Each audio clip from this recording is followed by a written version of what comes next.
got them. Well, yeah, I can ask the team. I'll ask the team to see what they go. Like, I know, like, with the last report, it is, but maybe there's a way to do it.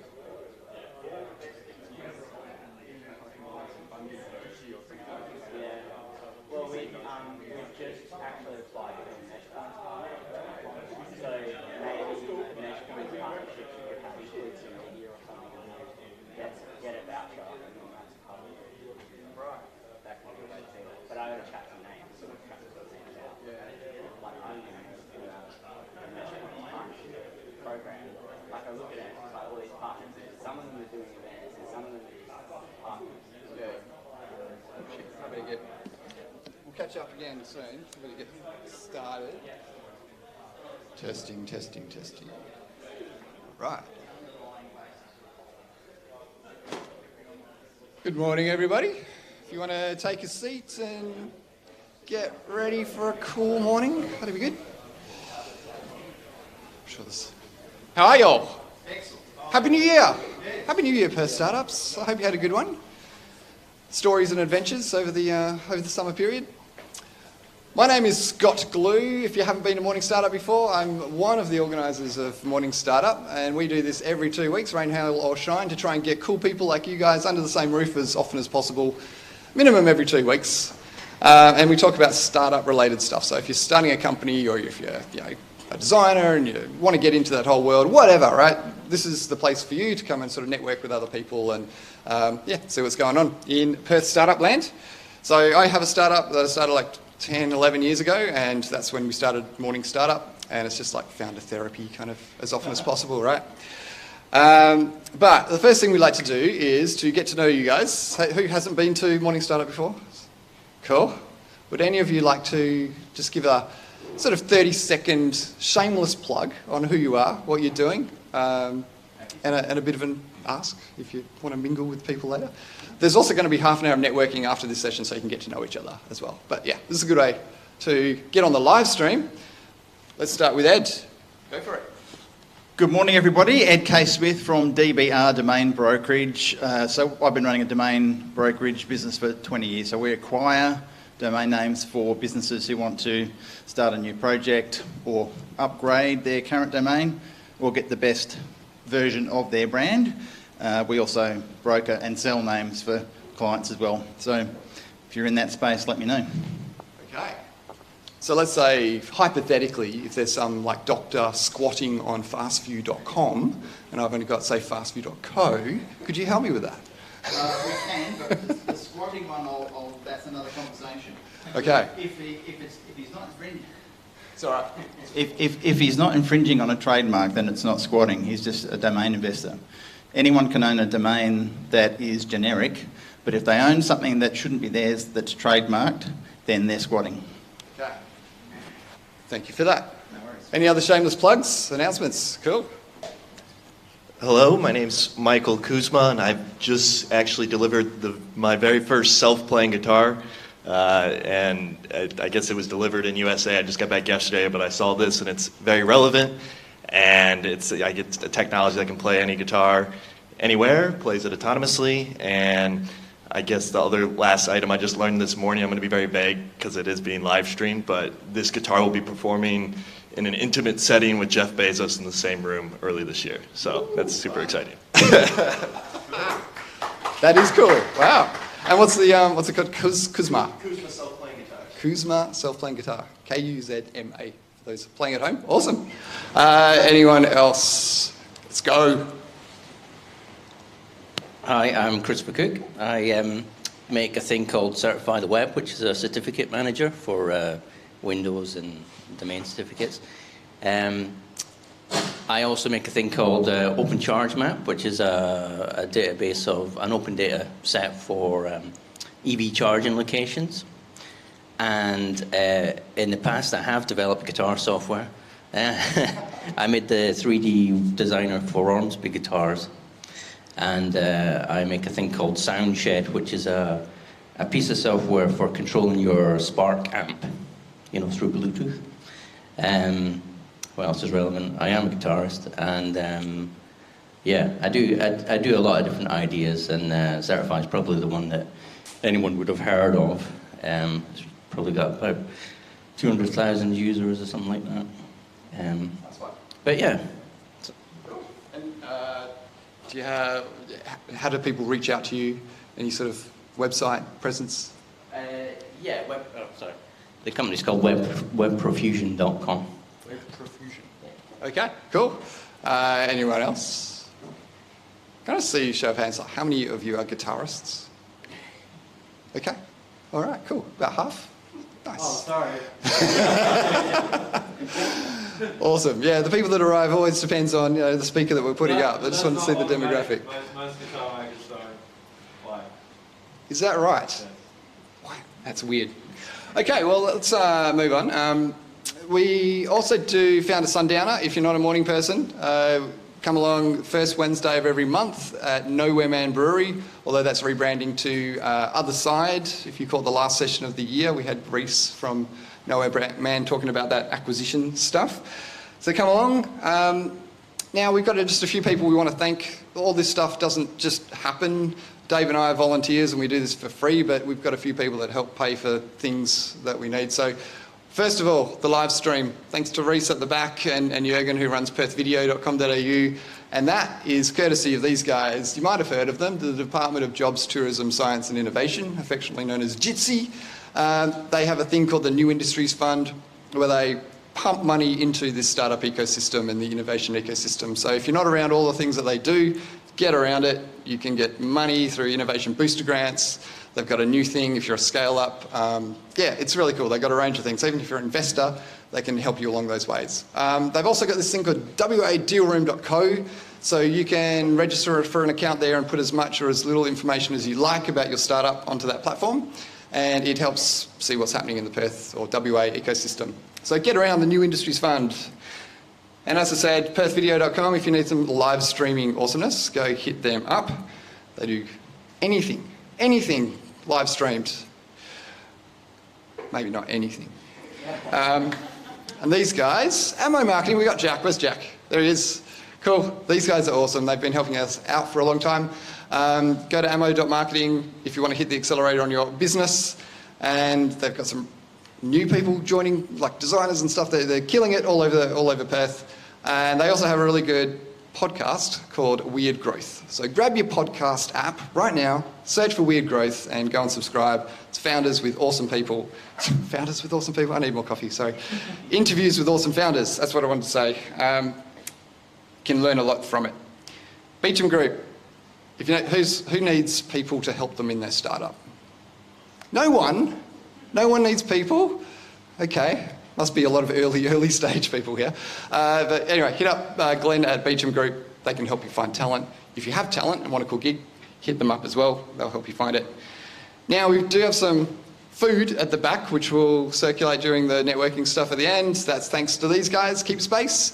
If you're in the e-commerce logistics kind of area, they've got a warehouse here in Perth and a warehouse in Melbourne. If you need to ship things like, I don't know, guitars to people and you need to store them somewhere and handle that whole logistics process, these guys are awesome. And TechOn, who needs developers? You all said you don't need people, so you don't need developers, right? But TechOn, they can help you out with that. They've got a cool team over in Nepal and they manage it all here in WA. So you can make your app a lot more cost effectively using real people, real programmers that know their shit through TechOn. Get on it. Oh, we got Matt. Matt's from TechOn. Woo! Only like recently though, right? You were doing other things and now you're doing TechOn. Yeah, now I'm doing both. But yeah, 2 weeks ago. Doing both? Yeah. Nice. So if you need to know more, go hit up Matt. Awesome. And there's a whole bunch of things. If you're new to the startup ecosystem in Perth, get around these people. Space Cubed, we're in a place called Riff, owned by Space Cubed. They have 3 more places down the road and places in Sydney and stuff. If you need somewhere to work, there's no better place to work than one of the Space Cubed places. Startupnews.com.au. Go and subscribe to their newsletter. And if you've got a startup story, hit the guys up at Startup News and they'll help share it around.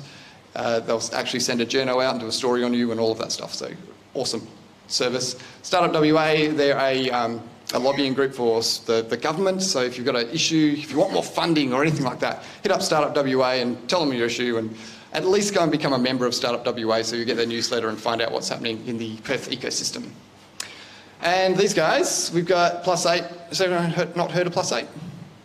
You all heard of Plus 8. All right, for the benefit of the live stream, they have an accelerator and a sprint program to help you become a better entrepreneur. So, yeah, get around Plus 8. They'll take you to an awesome place and give you funding and take you through a program. It's really good. And TechBoard, another sort of data platform, so you can put your announcements on TechBoard and get information out to their investor-heavy sort of audience, if that helps. Cool? All right. So it's the first one of these I've done for the year, and I do need more coffee. Now, if you want to do a talk one day, we're always looking for awesome people to get up in front of the Perth startup community and tell their awesome story and share it around. So hit us up. contact@morningstartup.com is probably the best email address. But yeah, we've got all these. In 2 weeks' time, we got this one. So Isis Nair, she's an absolute product genius. She's worked at Google, she's worked at Health Engine, VGW, all of these awesome, cool places that have helped sort of grow massive companies working in product management. She's going to be talking about how to nail your customer interviews. So talking to customers, super important. You want to extract the insights, not just say, hey, I've got this product, do you think it's a good idea? You want to ask them the right question and find out their problem, find out if they've solved that problem other ways and all that sort of stuff. There's a whole art form to talking with customers to get the best insights out of them. She's going to tell you the secrets on how to do that properly. So make sure you're here in 2 weeks' time. It's going to be awesome. And that is formalities out of the way. I'm keeping this dad joke in there. I don't care what you say. But that's it for me. We are here to hear about the awesome story of Andrew Ellis of Ellis Guitars. Now, I was introduced to Andrew by a speaker that we had last year, James Bryant, who did a really cool talk on how to fuck up your startup. So go and check that out. It's on the Perth video site. But he said, do you know that there's this guy in Perth that's just quietly building amazing guitars for like these world famous guitar playing celebrities? And I was like, no. He's like, yeah, this guy, beautiful guitars, just quietly making them. They're ridiculously expensive, I believe. The wait list is huge, but he's killing it. And he's a guitarist himself and he's playing all over the world. So just, he said, he's got a really good story to share. So I'm keen to hear it. I know last time we had a talk on beer, and this time we're having a talk on guitars, which is like my two favourite sort of loves in the world. So I'm getting a little bit self-indulgent with these talks. So please, if you've got another topic you want to put on, let me know. But anyway, that's enough from me. Please back and welcome Andrew Ellis. Thank you so much. Thank you for the invite today. Actually, James, I don't think he's here. James, who got me the slot today, he was one of my first customers. And he can tell you a funny story about that. He's supposed to be here, but he's not yet. All right, so my story started like this. When I was at school, my passion, the thing that I lived for was sport, which is totally not related to guitar making, I know.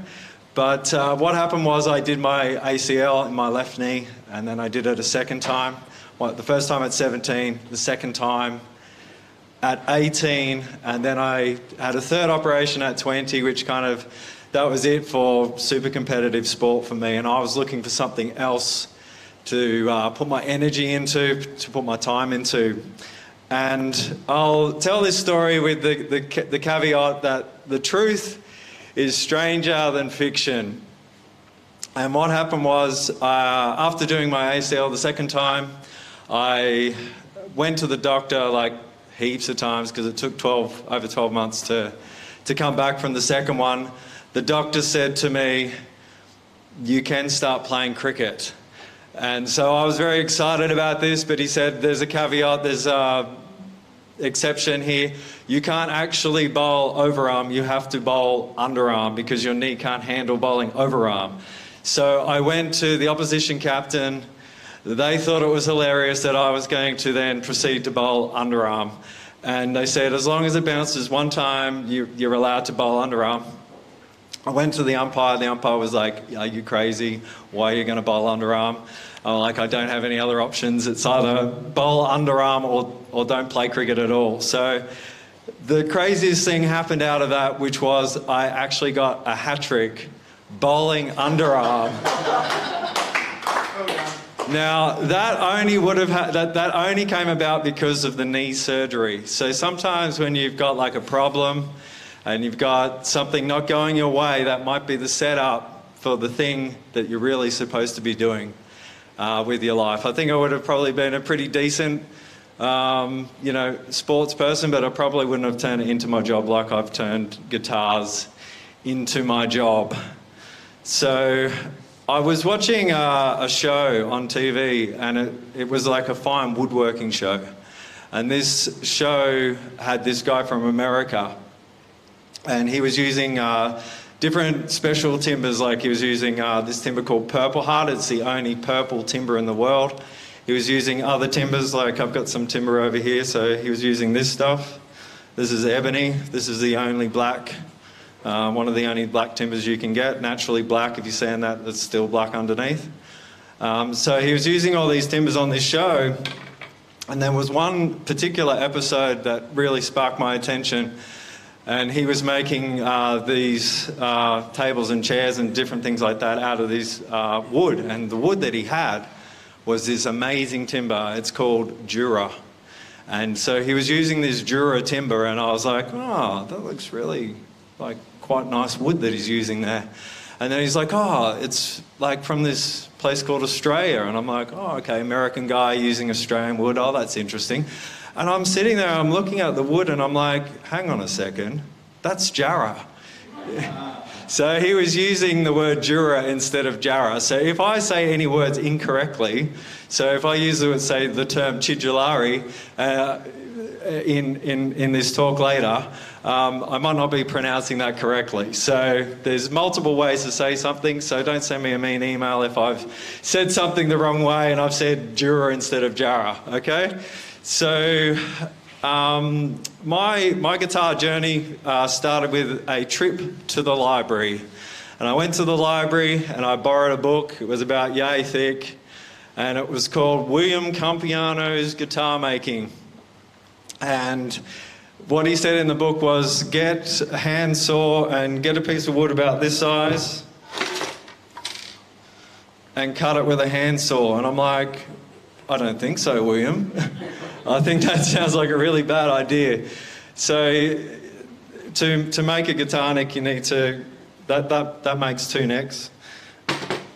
So this angle here is the angle that he wanted me to cut with a handsaw, then finish it off with a hand plane. And I promptly returned the book and I thought, guitar making is impossible.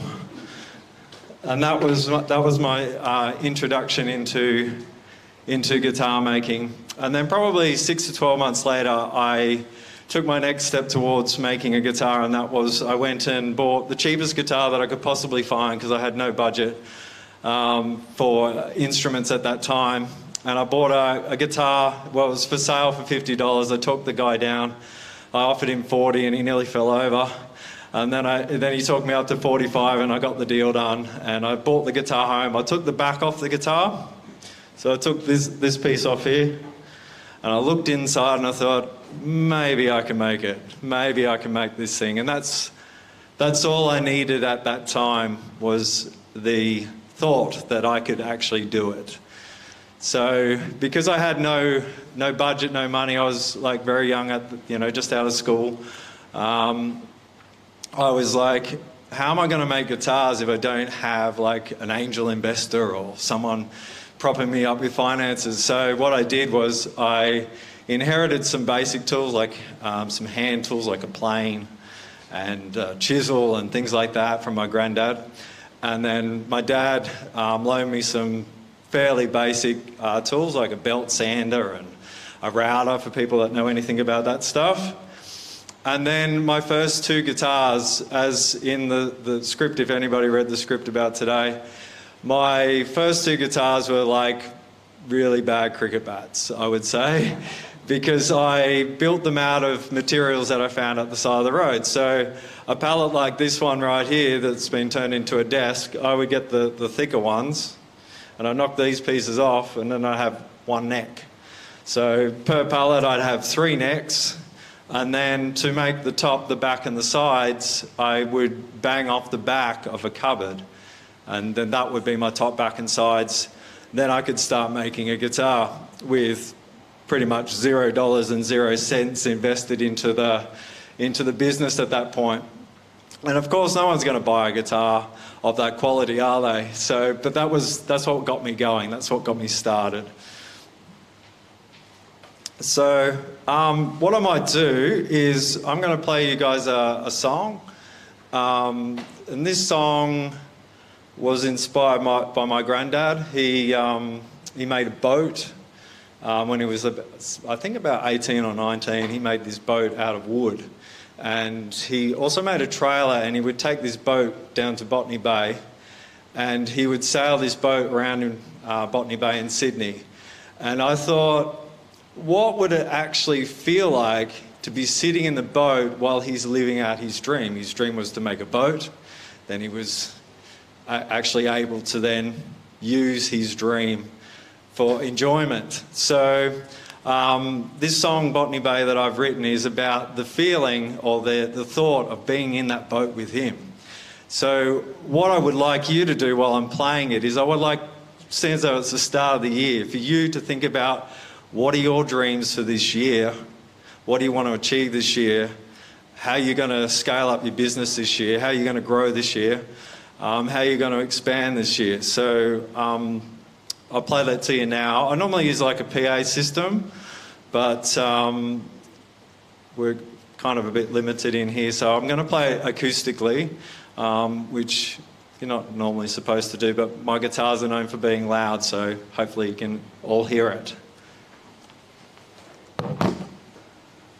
If you want to, you can close your eyes and sort of maybe picture your dream. Like some people are visual, so having a picture of your dream can also be effective.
Thank you so much.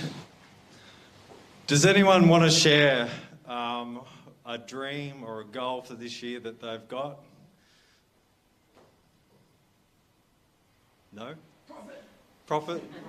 Yeah, you're in business for two reasons, either money or some sort of dream or some sort of passion or something that excites you. There's pretty much the two number one reasons why people get in business. Yeah, you've got one? Do you want to come up?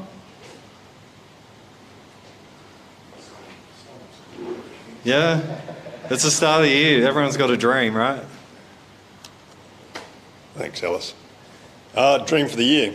I think we all start with New Year's resolutions and goals. My sort of New Year's resolution dream is to become one of the key tech innovators around Australia. So I'm sort of underway with that. I've got a lot of people helping me. I think it's going to be a good thing by the end of this year. So yeah, that's my dream. Thank you. Anybody else feeling brave today? No? Nobody's got goals for this year? Okay. All right.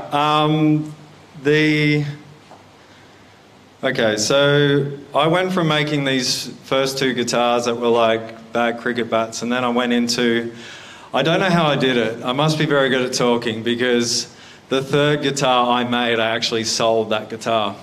And the way I sold it was, I had a friend and he was saying, oh yeah, I want to buy a guitar. And I'm like, oh, that's great. How much, what is your budget? What do you want to buy this guitar for? And he was like, oh, maybe about $170 to $200. And I'm like, sold. I will make you a guitar for that price. And of course that is the material cost is around that sort of money. So it was basically building a free guitar.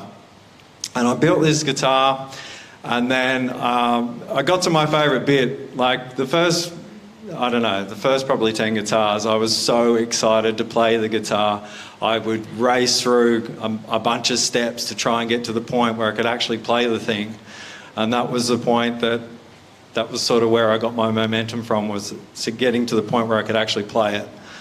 So he ordered this guitar, I made the guitar, I stringed the guitar up, and then tragedy happens. The headstock, which is this part right here, it breaks off. And I'm like, oh no.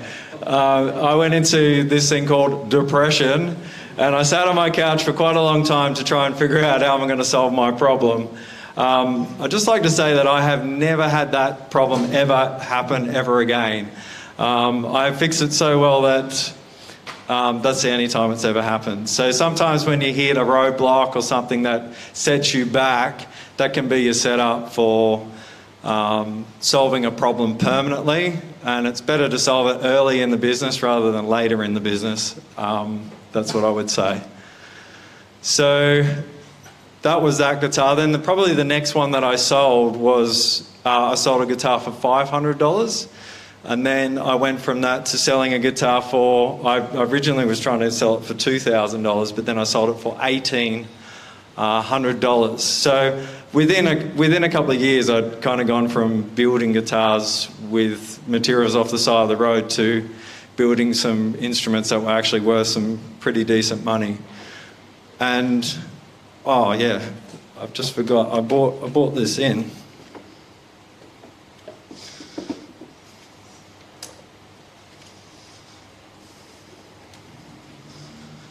So I have a t-shirt here, and anyone want to give me a price on what you pay for this sort of t-shirt? Throw me a number. How much? 25? Anybody else? 10, maybe $10? Okay, so if I do this, what are you paying for this shirt? What are you paying for this shirt? $1,000 shirt. All right, so the difference, it's the same shirt, right? This is critical to being successful in business.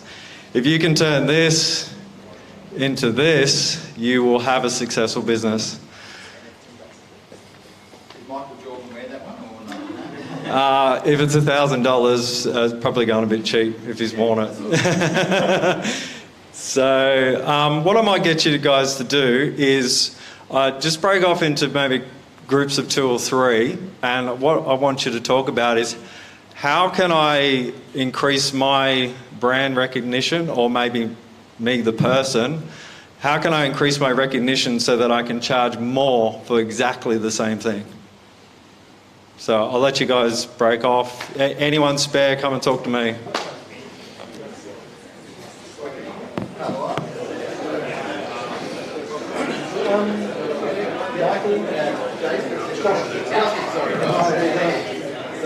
I've seen some video of your guitar as a guitarist. I go, oh my god, they're going to automate that as well.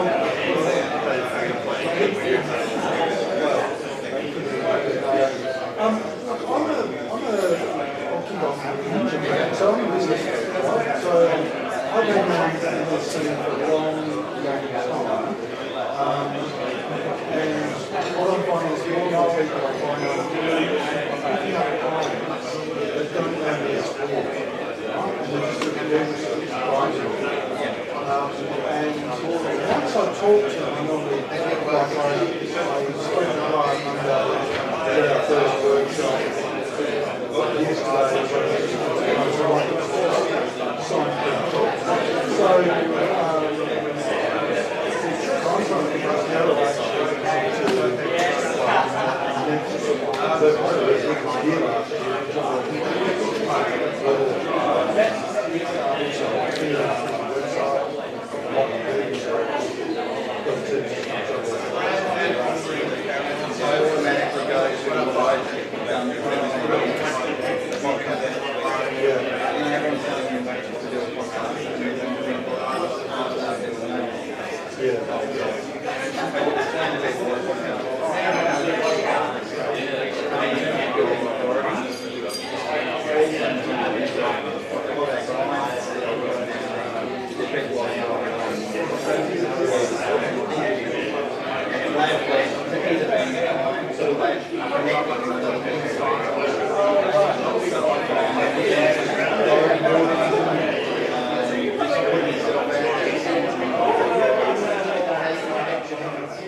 How long should I keep this going for?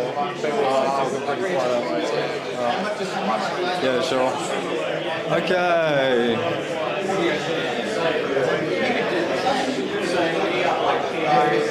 Okay. Has anybody got anything that they would like to share out of... Come up.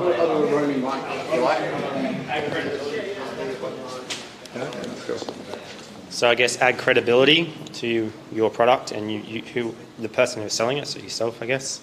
So if you are credible, people will be willing to spend the money. Okay, anybody else got anything that they're going to implement in their business this year?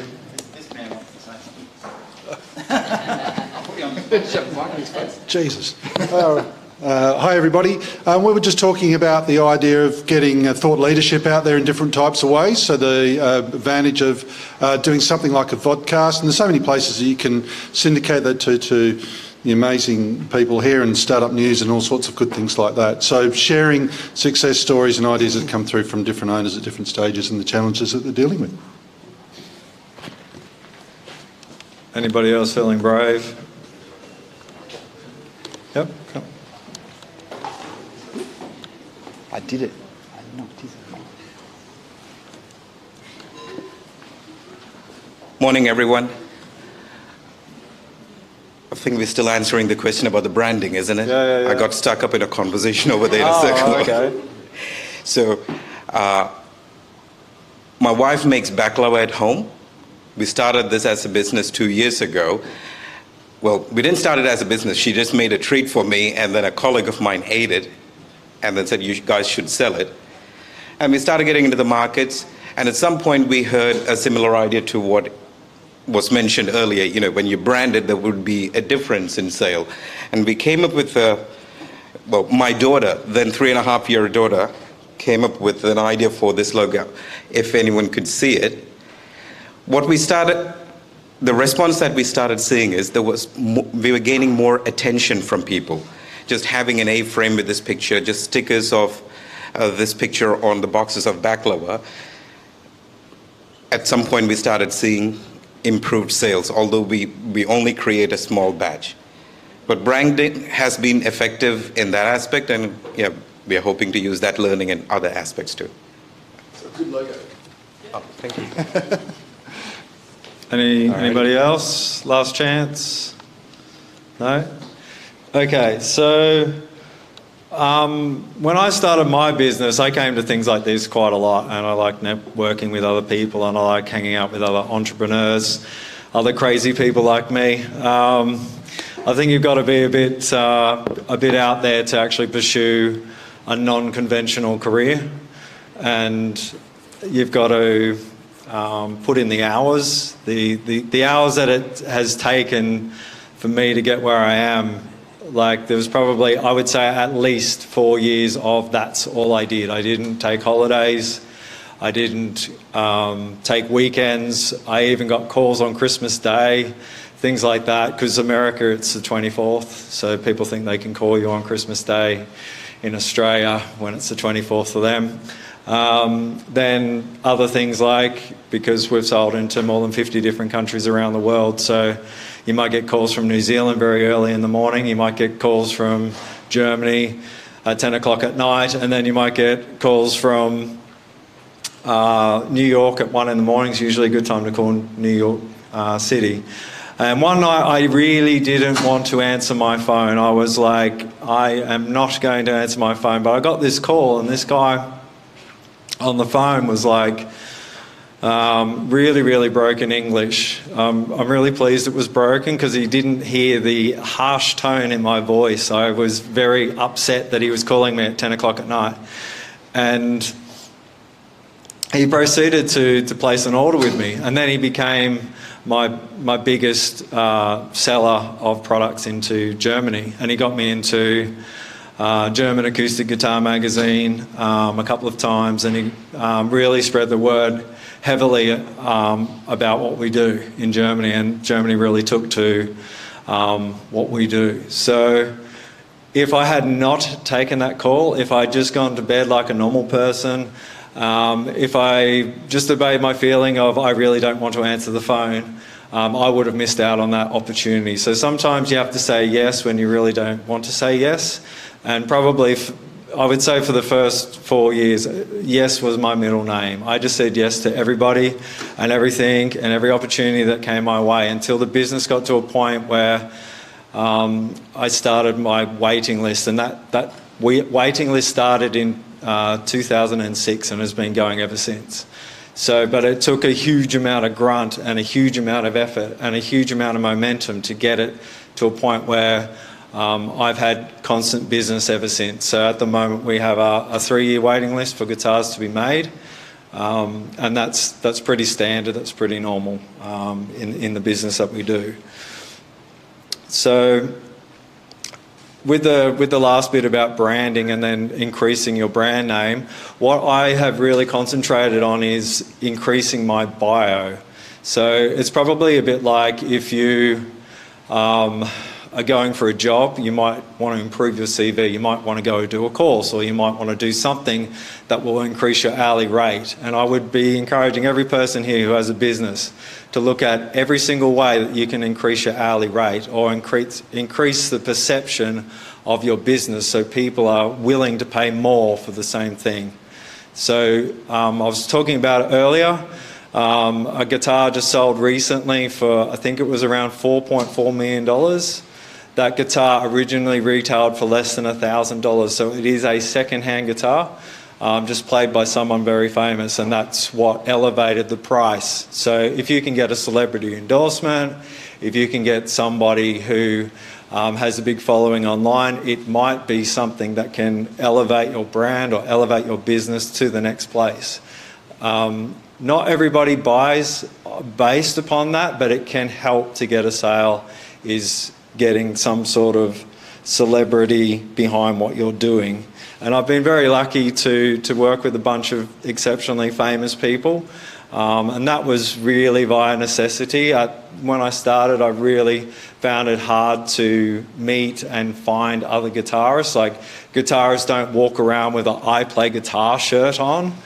Like, if you play cricket, you usually walk around with a Scorcher shirt or something on, or you might walk around with the Eagles or a Dockers. And so you can spot those people a million miles away. But to find a guitar player, it's actually quite difficult, because they're usually like wearing black or something like that. They're kind of blending into the background. You might be able to pick it up on hair, but if you pick it up on hair, you could run into a surfer. So it's you might not actually get the person you're looking for. So I thought a little bit about what would I want to hear when I was starting my business, and I thought about what was the best advice that I have been given that I've actually implemented into my business, and something that I use all the time. And I would say one of the top things that I was encouraged to do was to create some passive income. So you can create passive income in a bunch of different ways. I'm not some sort of person who's like qualified in this area, so don't sue me later if it goes all wrong. So what I would say is have a look at the different sorts of passive income. So like maybe buying some shares that pay you a dividend, or possibly buying a rental property, or the big one in music is to get royalties from having your music being played. So whether that's being played on Austereo network across Australia, that pays really well, or getting played on Triple J, or getting played internationally, or getting, like a friend of mine gets played in German shopping centres, and every time a German person walks in there and hears his music in the background or in the elevator or something, he gets paid some money. So you can do that. You can also do TV, you can do movies, you can do a bunch of different ways that you can make money passively. So say like I just played a song right there, I just got paid by playing my own music to you guys, except you don't even know that's happening. So that is one of my top tips, because I ended up just working all the time constantly. And this was a way that I could get some time off from work that was paid. It was passive. I didn't have to do anything to get it. So if you don't have any passive income and you have a business, I would strongly urge you to get some, so you can take some time off. Everybody needs a break, even me.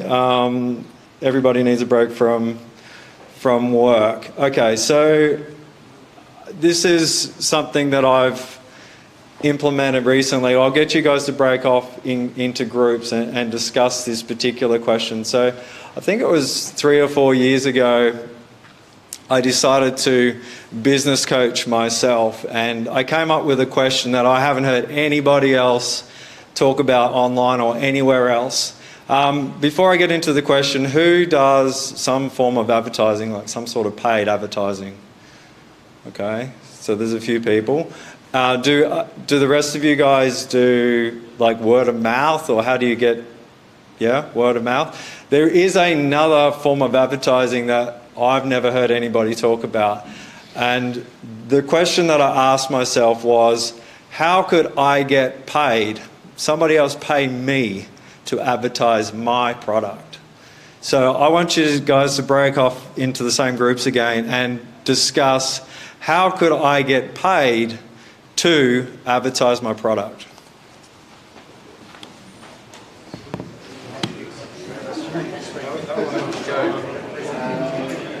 I guess I'm branding my stuff as an artist.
and it's something different, stands out from the crowd. And then that It's like the it's a bottle with a tap, right? marketing and advertising goes get mixed up together, but advertising technically in one way being that's what you're paying for. And you and everybody say, how can I get paid? That's a great area. Well, good question. Great question.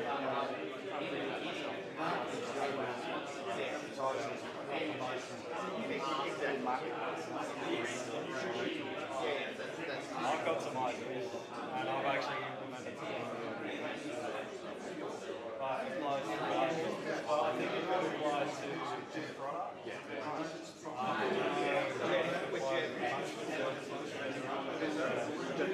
Oh, yeah.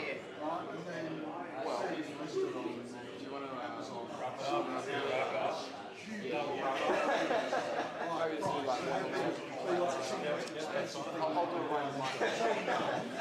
Okay.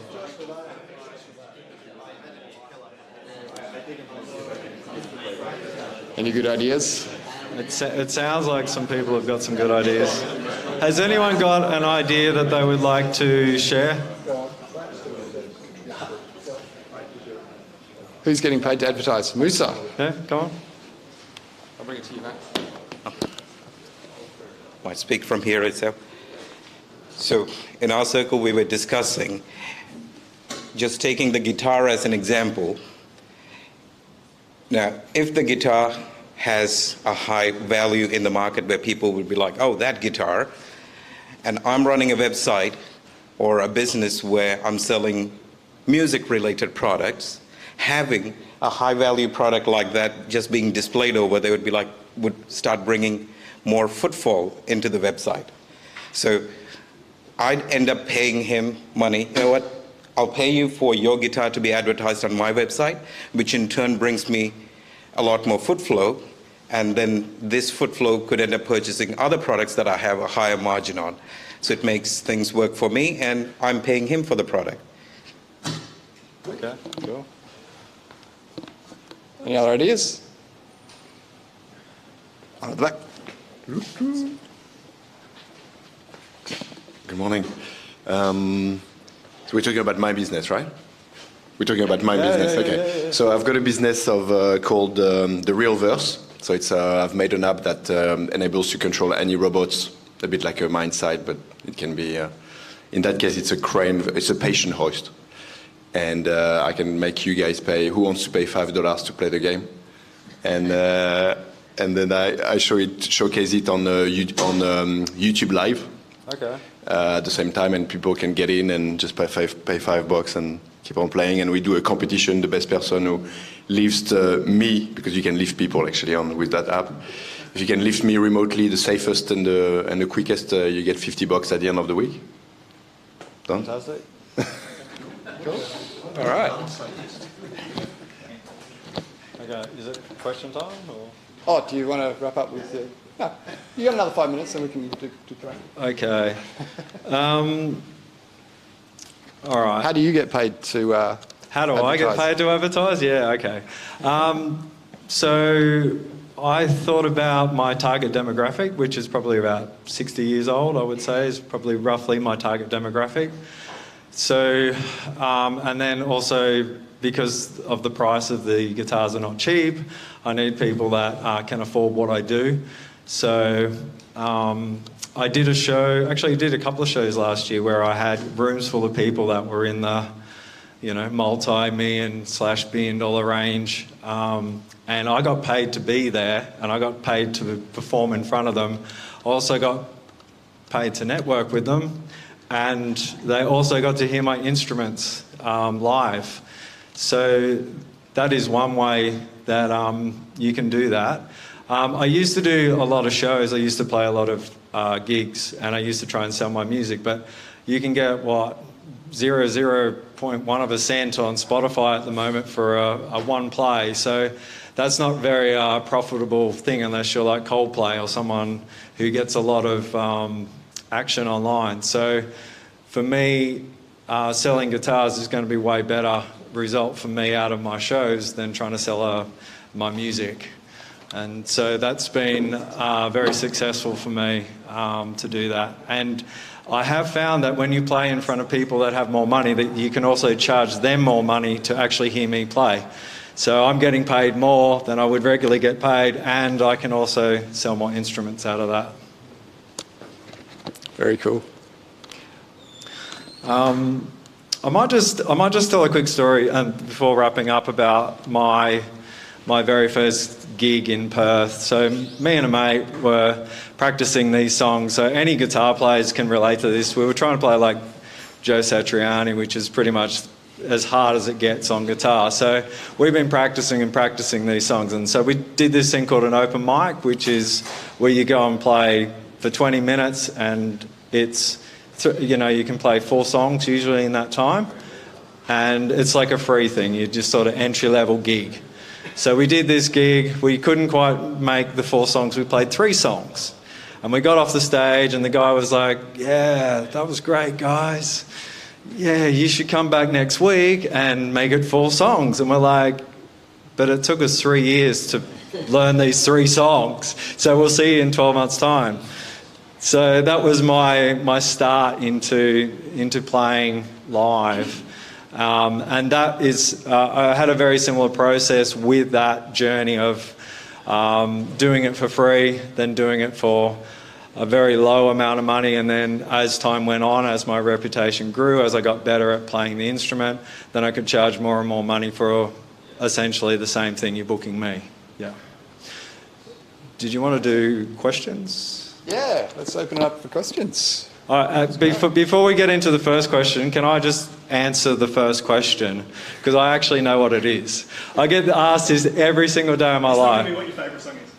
No, nothing to do with that. I will get into. I'll answer your question in a sec. But if it's the same question, we might cover it. I get asked every single day, how long does it take to make an acoustic guitar? I answer this question ad nauseum. Was that the question? No? Okay, brilliant. Great, finally, not that question. So the process of making a guitar, there's over 1,000 steps to make one acoustic guitar. Nothing is actually flat, even though it looks flat. It isn't flat. Like the top has a 28-foot radius. Then all the pieces of wood on the inside of the guitar have to curve to that radius. And then after that, you do this thing called tap tuning. So that makes a sound. If you carve the wood on the inside of the guitar, then you can tune the wood to a note and frequencies that your musician is going to actually play. And this is something that if you buy like a mass-produced guitar, they don't spend the time on that. They're just trying to get guitars out the door. So it's something that we specialise in, is actually tuning the instrument to the frequencies that you are actually going to play, not the frequencies that you're not going to play. So to answer the question of how long does it take to make an acoustic guitar, it's 3 weeks, but you can also do 4 or 5 in a month by yourself with fairly basic tools, without like a CNC or computerized machinery. We don't have CNC machine. We do it actually all old school with hands. So, yeah. So, sorry, what was your question? Oh, yeah. My question is just about your team, because I guess when you first started, it was all about you making the guitars and you as the artist, and then people buying these one-offs. But as you get more scale and you get this brand awareness and you got more demand, obviously you have to build a support structure under you as the business owner to support the business. But at the same time, then you're stepping away from what makes your guitars them. So I'm just wondering what your team structure looks like. Are you still building everything and letting all the business admin stuff be handled elsewhere, or what does that look like? Because I'm probably one of the longest running guitar makers in Perth. I have run the business multiple different ways, and it has adapted to going through the GFC, going through COVID, going through all the different ups and downs of, just before the GFC, it was super easy to sell a guitar. It was really, really no problem at all. And then I had to change the structure, what countries I was focusing on, the way that we were selling. I was making the most expensive resonator guitar in the world just before the GFC. then it became radically more expensive than any, like it was already like $2,000 more than the most expensive one in the world. So the exchange rate went up to $1.10.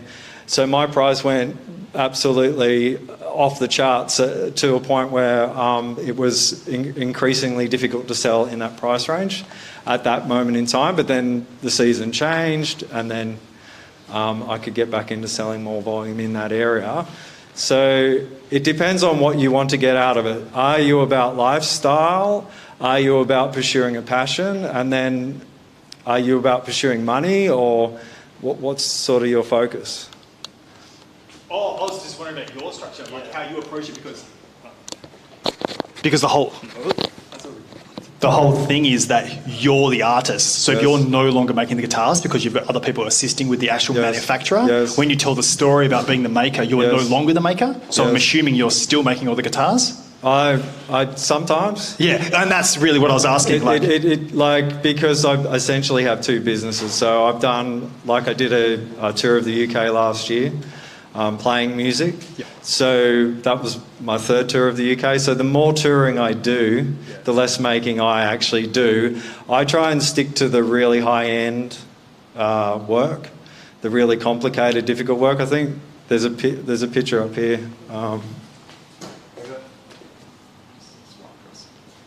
No, not quite. Yeah, so this instrument here is what I'm talking about when I'm talking about high-end instruments. So this is an instrument that I've never posted. It doesn't exist. You've never seen it. I made this in 2014 for a customer in England. So it is a combination of a Chidulari, a Mohamvina, a Weissenborn, and it has 2 banjo strings. So it has 3 volume levels and 4 different types of strings on this instrument. So he originally wanted 21 strings, which is actually more than 3 guitars, and I talked him down to 18 strings, which is the equivalent of 3 guitars, because I said it would sound better if we could get rid of a couple of strings, which it did. And every day I was making this guitar, I would wake up and I didn't know what I was doing, and I didn't know how I was going to do it. So I took to walking around the block, and this is something that I would encourage any entrepreneur to do, is to spend some time not actually thinking about your actual problems, because that's when your subconscious mind kicks in, and then you'll come up with answers to the problems that you have. It's usually when you're not thinking about it, like just before you go to sleep. That's usually when your brain waves and the state of your brain changes, and that's when the creative part of your mind comes out. So I've solved a bunch of problems like that. And one time when I was walking around the block, covered in sawdust, wearing really crummy clothes, this car pulls up, the window comes down, and this lady pops her head out the window and she's like, "You okay?" Because she's like, "You're just walking the streets aimlessly." And I'm like, "No, I've got something pretty heavy duty on my mind, a la this," which, you can't Google. There's no sort of like plan online that you could copy to make one of these things. So it was completely trial and error, and I wasn't actually sure whether it was actually going to work until I strung it up. And I had a very tight deadline because I was going to deliver it in person in England, so I needed it to work before I got on the plane. So so if you're looking to solve a problem that isn't on Google, I would encourage you to try to not think about the problem, and then you might get the answer. Walk around the block weirdly. All right, you've got a question? Yeah. How much would it cost for you now to build a pallet wood guitar compared to when you started? If I wanted a pallet wood guitar now, what would it cost me? I have not been asked that. A pallet wood guitar. I've got a kind of a different idea on that concept. So I don't know. Stay tuned. I think I'm going to be building something sort of in that vein. Compare it to when you said you found the wood at the side of the street and you were building them for nothing. Yes. But now, what would it cost for your labour to build that guitar? Oh, you want to compared know when my you labour? started? You want to know my Well, hourly not rate, exactly. or Not exactly, would you like my just- bank account details, or Give us a quote. a quote? It'd probably be. It'd be at least $6,000, I'd say. Yeah. It's a long way from a free guitar. Any other questions? Andrew, if you could get your guitar into the hands of an artist, a guitarist that you've wanted to and it has eluded you in terms of, I really would love that person to either promote me or play my guitar, who would it be? I've been lucky enough to work with some of the biggest names in the world already. I'm trying to think of who I haven't actually worked with that I'm a fan of. There he is, right there. Yay. I've already worked with Tommy. Elvis? Well, Back from the dead. yeah. So possibly Tom Morello, because of his unique style. I think I have a couple of ideas that I think would work for him, and I also got an idea for Elton John if he's watching, because I have an idea for a piano that I want to run past him. So if he's watching, hit me up. Okay. Any other questions? And then I think we'll wrap up. Oh, geez. Okay. Sorry, Justin's closer. Andrew, completely to the musician side of your activities, what commentary have you got on what it's like to be a musician now? There's lots of noise around what Spotify is doing, and how that's suppressed revenue for artists and all that kind of stuff. I'm just interested in the musician side of what you do and your comments about how that's changed and where you see it going.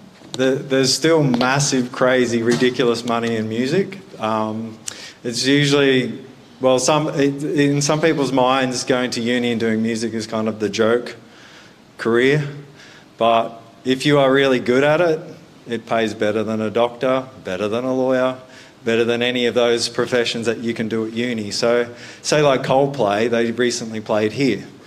Now, they got invited to play here from the government. They got paid from the government.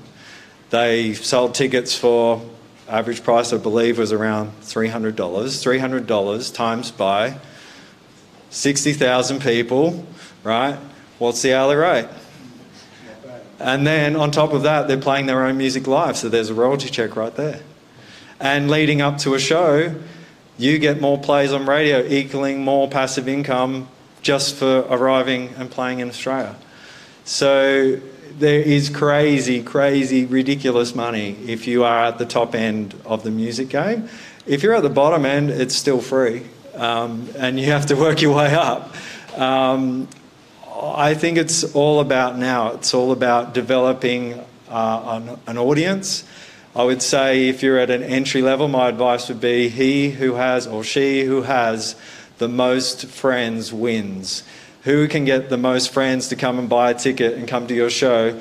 If you can get a lot of momentum with that and a lot of people coming to your show, you'll get other people that you don't know coming to your show and paying for a ticket, then you can develop an audience out of that. That's where the real money is, unless you're like high rotation on radio or you've gotten into getting played in movies or something like that. So make lots of friends. Make lots of friends. That's why I'm here. Love it. Hello, friends. Andrew, that was pretty cool. That was awesome. That was a really good way to start the year. What do you guys reckon? Yeah? Thank you so much. Well done.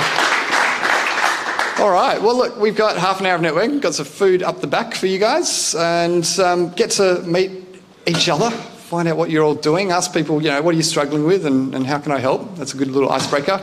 And come and have a chat with Andrew if you want to know more about the process. Come say hi. I don't bite. And if you've got any more questions, feel free. Fantastic. And don't forget, 2 weeks' time, talking about customer interviews and how to do that properly. So I'll see you again then. Thanks, guys. Take care. Very cool, man.